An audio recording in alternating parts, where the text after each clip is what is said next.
Hello, everyone. Today's segment is going to be about painful sex. In my last segment, I talked a little bit about why women actually cry when they have orgasms, and I talked about pain not being an issue with sex, and it shouldn't be an issue with sex. So, with painful intercourse or painful sex, there are a lot of reasons that women may have pain during sex. Some of those issues could relate to lubrication. Other issues can relate to skin conditions that women may have. Some of it can be emotional. Women can, in previous times, experience trauma, and or there could be underlying mental health conditions that can sometimes lead to women having pain with intercourse. Other conditions or other things that can lead to painful sex are things like vaginismus or vulvodynia, which is painful vulva, or sort of the vagina having issues with muscle spasms of muscles of the pelvic floor that can sometimes cause sex to be painful. It can also just simply be positions. So, what should women do when they experience painful sex? One is they may want to figure out if there are any underlying conditions, mental trauma, different things like that, that they can work on with a therapist if those are the potential causes of painful intercourse. The other things that women can do, say for instance, if it's a lubrication issue, is try a lubricant with intercourse. Trying things like glycerin-based lubricants can be very helpful for women. Some older women do experience pain with intercourse just due to vaginal dryness, and that may make them reluctant to have sex.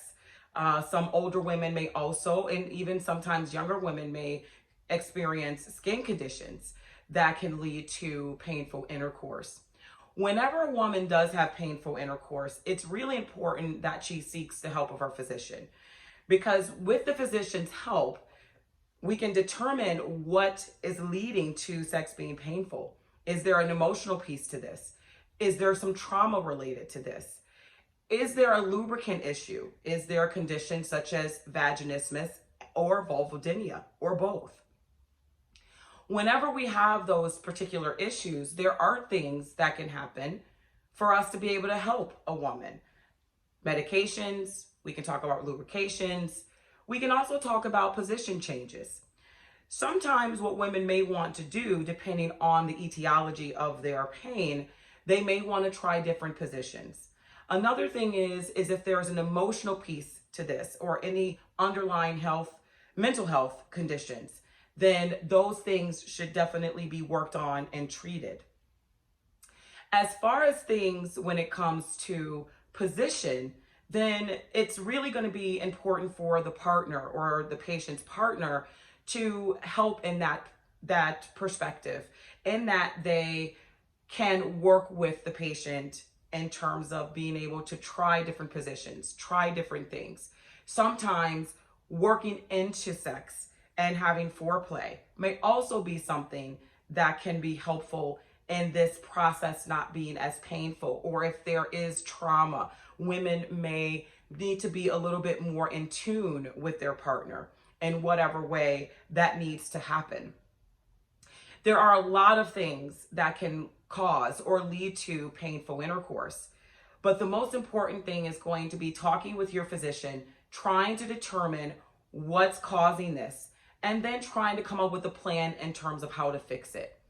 It's also really important for women to be honest with their partner, letting them know that the intercourse or sex is painful, letting them know what they like and what they don't like, having an open dialogue and an open conversation about what makes things better and what makes things worse. And that in and of itself could also relieve some of the tension that women may feel when they are even thinking about becoming sexually active with their partner. Sometimes just the tension of not being able to have a conversation about these things that are bothering them is a cause sometimes too for sex being painful and the woman not being comfortable, which can also lead to spasms of muscles in the pelvic floor, and just pent up tension. I know there's a lot that goes into sex, and a lot of it is mental. And I know that there are a lot of other things that can also lead to painful intercourse. Again, the most important thing is being able to talk with your physician and explore the reasons why that may be the case. I hope this video was helpful. I'm sure as time goes on, I will have more information about this. If you have questions, please send in your questions. Also, if this video was helpful for you, like and subscribe to my YouTube channel and follow me on Instagram. Thanks, guys.